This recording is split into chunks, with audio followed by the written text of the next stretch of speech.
Quiet Ash here. So I didn't post yesterday. Uh, Sorry, my bad. I needed a day off because I'm house sitting and I had a horrible day on Wednesday. Like, really horrible. I'm not going to talk about it on here, but if you follow me on Instagram or on Twitter, you might know about it. But, so today I just want to talk about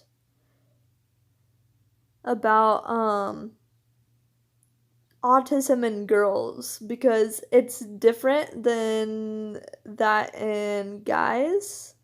We present a lot differently. And I think it's important to talk about it. So, when you think of autism, Asperger's syndrome, most people think of Sheldon Cooper from The Big Bang Theory or Rain Man, or she says even those two examples shows that most people think that only boys are on the spectrum. And that is completely wrong. I mean, come on. So, boys are diagnosed like 4 times as much as girls because girls are just missed because we have certain traits that like are considered acceptable for girls. Like, it's okay to be a little shy, it's okay to be a little quirky, it's okay to want to hang out alone more and not really socialize. It's okay. You're supposed to be smart. It's good. It's like, oh, she's having a little trouble doing some socializing. That she'll get there, and that's what everybody thinks. So like, parents don't think it's weird, but then there's always those little things you do that it's like, as someone that thinks that I'm on the spectrum, I I knew from an early age that I was different and everything. I just didn't know how to explain that difference, basically. But like, I lost my train of thought. So girls are missed typically, which it sucks. Like, I wish I would have been diagnosed already. Instead, going to have to go through that process soon so I can get what I need in college to help me out more. Like, I went through like depression this last semester because certain things on school were too hard for me or whatever. But I'm really smart though, because like, I mean, ask any of my friends, I am super intelligent, but I still have trouble with certain things. Like, I cannot write a timed essay. Like, I cannot do it. If music is playing whenever I'm taking a test, then I can't focus and I start to do something that I don't even notice what I'm doing, and I don't think it's bothering me that much, but it does. Like, in junior high and high school, my math teachers would like have music playing or something, and then they'd notice and stuff at some point, like later during the test, that I'd be like holding my head or like doing this or something else, and then they'd come up to me and be like, and whisper, are you okay? Do you need me to turn the music off? And I'm like, yes. And then, well, one of my teachers actually, like, in front of the class was like, is the music bothering you? I will turn it off if it's bothering you. And I'm like, yes, please. So that's weird.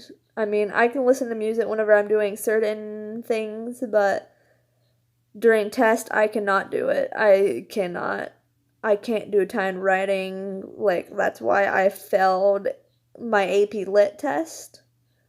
I just can't do timed writing. Like, I panic the last second and then write something that's not very great. But then if you give me an essay and you give me plenty of time to write it, then I can do that pretty easily. And then it'll sound really good. But timed writing, no. I think that's a autism thing. Like, maybe an executive functioning thing. I don't know. But, like, that's one example. And then I want to be able to, like, take tests in the disability center or stuff like that, simple stuff like that, that like could give me a little help. Not that I always need that. Like, I'm fine taking a test usually, like in class, unless there's a lot of people, lots of distractions, stuff like that. I would much prefer to be in a smaller room with less people and kind of have my own space, and kind of on some tests I need a little extra time and stuff. Not because like I don't know the material, but because sometimes it's hard for me to do things in a certain amount of time. So how symptoms of Asperger's syndrome differ from boys to girls. So most researchers, most people in the psychology field, they have like researched boys and stuff, because the person that came up with Asperger's syndrome, I think his name was like Hans Asperger or something. And originally it was thought only boys could have Asperger's.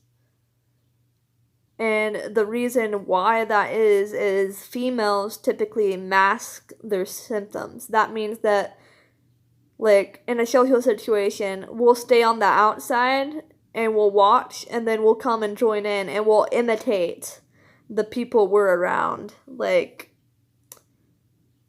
you wouldn't be able to tell, like, when we're in a room, you wouldn't necessarily be able to tell all the time that we're having trouble with social communication, but we really have like a script in our head of what we're supposed to say, what we're supposed to do, who we're supposed to talk to. And then like if we have like, we usually have a few close friends and stuff that like kind of help us in social situations and stuff. Like I had my friend Hannah, who like for like over 10 years at church, she like helped me in social situations, and it was great and stuff. But then she left, and then I didn't have anybody to do that, so I had to kind of teach myself like what was expected of me in social situations, and what, like, how to communicate with people basically, and how not to get like made fun of, like, for, you know, doing something wrong, or like, it's hard. Social communication is really hard whenever you're on the spectrum, because take for example, whenever someone does a joke, like a lot of people would laugh at the joke. I'm thinking, I do not understand your joke at all. So sometimes I'll laugh just because other people are laughing, and it's like, oh, I guess it's funny if they're laughing, but in my mind I'm like, what is going on? And yeah, but so I had another train of thought, but I lost it. That happens to me a lot, so bear with me when that happens while I'm recording a video. Let's see. Oh yeah, symptoms.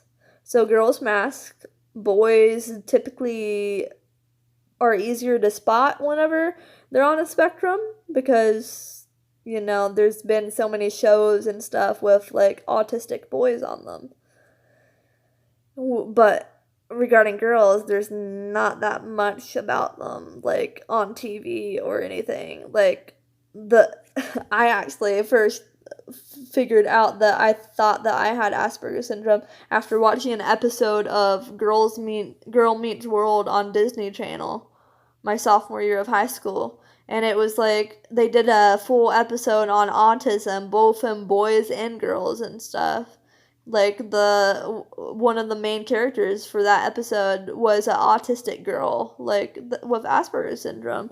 And after watching that, I'm like, huh.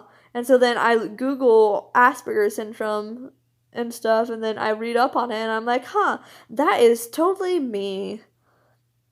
But then I didn't want to tell anybody because I thought I was crazy, but most people agree with me now that I'm probably autistic because it explains a lot of things about me.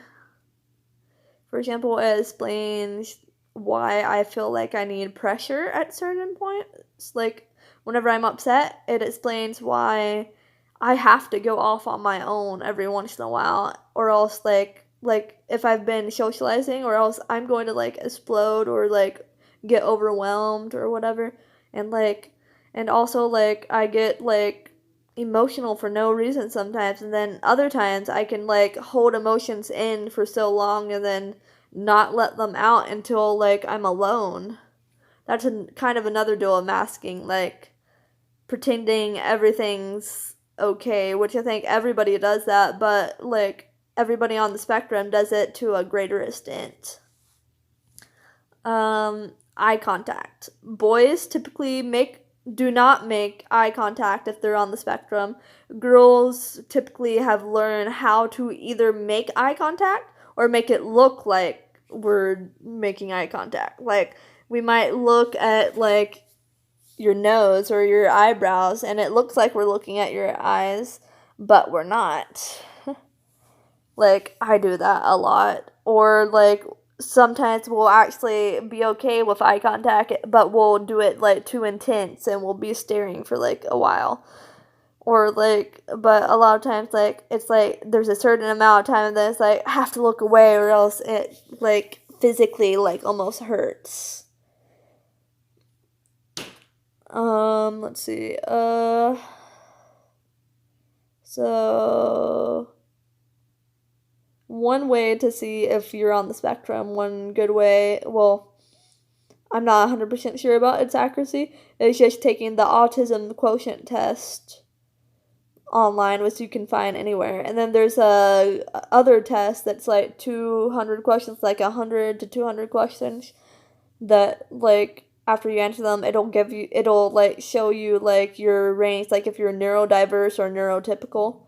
And, like, for example, I took that, like, the other day, and I had one of my friends take it, and I got like really high neurodiverse and really low neurotypical. But my friend got, like, mid-range, like, everything and stuff, which would make him basically normal, but me likely on the spectrum. So yeah, let's see, anything else on this topic? So I have found that the autistic community is really great, especially on Twitter. Like, you should really check out the community. There's this hashtag actually autistic, and then there's the hashtag like asking autistics or something like that. Really great. I've met some great people, some friends on Twitter the last few weeks as I've started using Twitter. And it's pretty cool. If you or someone you know suspects they might be on the spectrum, know that you are not alone, they are not alone, like, and one more thing. Self-diagnosis versus, like, full-on diagnosis. So for a while, I was, like, thinking, is my self-diagnosis, like, valid? Like, would my friends, like, accept that? Would, like, if I wanted to talk to someone in the autistic community, would they accept it? For a while, I was like, no, I can't tell anybody because they'll just think I'm crazy and that I'm trying to get attention or whatever. But, like, I finally, like, told people, like, this summer and stuff, and they're like, huh. And then they're like, are you going to try getting assessed for it? And I'm like, yes, I actually am. But, like, a lot of people, some were just like, that doesn't change how I think about you. And then others were like, huh. whenever I'd have them like take the autism quotient test or whatever, and they got a low score and I got a really high score, they'd be like, "Huh, that's interesting," and it's pretty cool. Like even like my youth pastor is like one of my favorite people on earth, and I told him about it like a week ago, and he's like, I think it is important for you to find this out about yourself. And I want to like support you, and I want the church to help support you as you go through this. And I'm like, oh my goodness, you are like my favorite person. You make me feel so good. Another thing about my youth pastor is I have to brag about him because he's so cool. But like I've said in a previous video, all of my friends have been at church camp this week, and it's been really horrible for me. Until like today. Today I've been better. Yesterday was decent. Today's been pretty good. And I'm not sure if I'm going to Falls Creek later or not. I may or may not have parental permission. But we'll see on that. But anyway, my youth pastor, I was having a horrible first few days of the week, and I texted him, and he texted me back even though he was at camp, and he sent me scripture to read, and he was giving me encouragement, and he's just awesome. His wife's great too, and then the woman that's like co-sponsoring my college group and stuff, she took me to Sonic on Wednesday before she went to Falls Creek for the rest of the week, and that made me feel great. She bought me a Sonic drink, and then she let me rant, and then gave me encouragement. Like, I have so many people, like, so many older adults at church that I can rant to, and then I can rant to people my age, but I haven't really wanted to do that this week because they've been busy, like, at camp, and I didn't want to bother them with my problems while they're having fun. I didn't want to rain on anybody's parade. This was kind of hard. Oh, another symptom that both boys and girls typically have, like, voice control, like, volume level. Like, I used to not really have this problem, mainly because I wouldn't talk that much, but I keep on being told to, like, lower my volume or something, like I'm screaming, and I don't even feel like I'm screaming. I don't know if that's just because I just started talking a lot more lately, or if maybe that's just something that, like, if that's one of my autistic traits and stuff, because I have a lot of them. But if you're interested, you should totally Google, like, autism in girls, and you'll see some interesting literature. Twitter's a great place to find stuff. YouTube, everything. I think that's about it. I hope I've made up for not posting yesterday, because I've almost talked 20 minutes, which is my longest video. I hope you're enjoying my channel. I'm almost to 20 subscribers. If you have a friend and then that might like my channel, please tell them about me. And if you're new here, please press that like button and subscribe. I'll post something tomorrow, probably. See ya. Peace out.